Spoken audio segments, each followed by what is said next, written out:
Hey guys, Yankee Prepper. I thought I'd just take a break here and touch base with you guys. Been getting some questions about whether I'm bringing Yemen in this year. I've been getting a lot of questions, even comments on where I am and when the next vid is coming. And I'm sure a lot of you can relate, but it's just busy. It's incredible how fast this is rolling up, the Christmas season. And of course, I showed you in the beginning of this vid, I'm roasting every day. I'm probably getting twice the amount of orders that I usually get in, and I'm still getting all the orders out same day, but it's just busy, and I'm not unhappy about that. I'm very happy about it, and I do appreciate all the coffee orders. I can see a lot of you are even ordering coffee for other people and sending them out as gifts. It's all much appreciated. This is like, I've said this before, but it's like living my dream out, being in the coffee business and being able to work out of my own home this way and through this channel. Speaking of coffee, I've got a little 1800s German technology coffee maker going here, which is way better than the modern junky crap Keurig machines that are being sold. This is a great way to make a strong, rich cup of coffee. And there's an entertainment value to it. If you have guests over, that's when I pull it out. When I have people come over, especially, like for Christmas parties and things like that. This is a great conversation piece. Don't recommend it for making coffee every day, though. At least not for a guy like me. It just doesn't work. I broke 4 of those upper globes in like 6 months, and at $20-some a piece, it gets pretty expensive. It's just too fragile for me. I still use the AeroPress every day, multiple times, and it works great. That's the best way I found to make coffee. But this is on a different level of entertainment to watch it happen.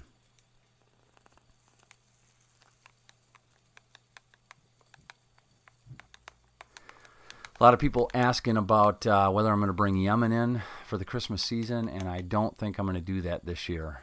I've been sampling Yemen, trying to find a good one, and I found some decent ones. But I'm not finding anything that really knocks it out of the park. And Yemen, I'm very picky about Yemen because it's such a good coffee. It's one of my favorite coffees. But, ever since this civil war broke out, it's been getting harder and harder to get good coffees out of Yemen. It's such a shame, actually. And I also think that because no boat captain will bring their ship into a Yemen port because they're so afraid it's just going to get hijacked, that the transportation out of Yemen, meaning by truck, is kind of cooking or hurting the coffee quality itself. If it's coming out of there by truck, it's probably sitting in the back of that truck through the deserts at 100+ degrees in the back of that truck, and who knows how long it sits in port, in Egypt where it's being shipped out of. And I think it's kind of hurting the quality of the coffee. And then to top it all off, I think there is some price gouging going on at this point because the price has doubled from last year. And I'm talking $30 plus a pound. So for 2 pounds, it'd be like $60. And guys, I just don't think it's worth it. Especially considering I have a great lineup of coffees normally. All of them, especially the Colombia this year. I've got an El Salvador recently. There's a Malawi. The Ethiopia is probably the closest thing you got to Yemen, and it's a great Ethiopia. I've still got Costa Rica honey process, which is they're all good. I don't pick them unless they're good. So there's plenty of coffees to pick from for a decent price online. So I think I'm just going with the normal offerings I have this year, and I hope things do get better in Yemen. I ended the year with a black powder hunt, which I got some great footage of. It was during a snowstorm, and it was just so beautiful. I winter camped with my kids. I'm hoping to get that up as a vid for you guys. But that's about it. Just been busy. I want to thank everybody for the orders that are coming through. There's still plenty of time to get coffee out. In fact, if you order by the beginning of next week, in a 2-3 priority mail window, I can still get it to whoever you want or yourselves. For coffee orders. And thank you for that. I do appreciate all the orders. Anyway, just touching base. I'll talk to you soon. And I'll leave you with a video from El Salvador. and my coffee supplier.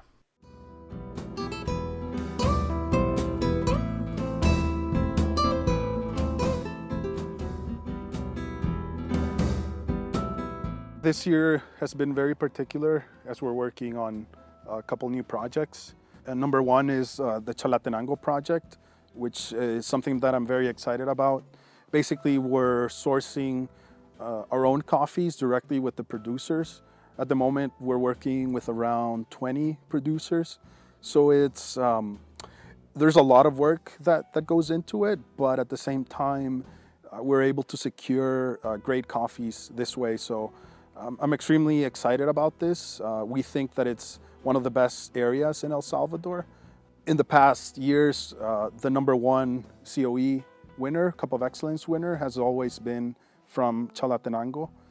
So we're extremely excited to be sourcing coffees from this area. Another project we're working on at the moment is coffee from Las Nubes. A couple of years ago, the coffee was sold through more commercial channels, and we're extremely excited that right now we're able to buy this coffee and sell it to roasters, and they're using it as single origins. And then a third project that we're excited about is the micro lots from Buenos Aires and Potrero Grande. So these are cherry purchases done by the mill, processed by them, dried by them. We're very excited to be working with Rio Sarco. In the past, the coffee was sold commercially for the most part, but right now we've been able to identify certain lots that are of really good quality. So we're very excited to be able to have access to these new coffees in the specialty market. And we're doing a couple different processes. We're doing a washed, we're doing some honeys, we're doing some naturals. Within the washed, we're also doing some post soaks that we've seen to be very effective and has improved the cup on average by about 1 point. So we're also very excited about these micro lots because it's very high altitude producers on the top of the Santa Ana volcano. And the quality that we've seen is superb.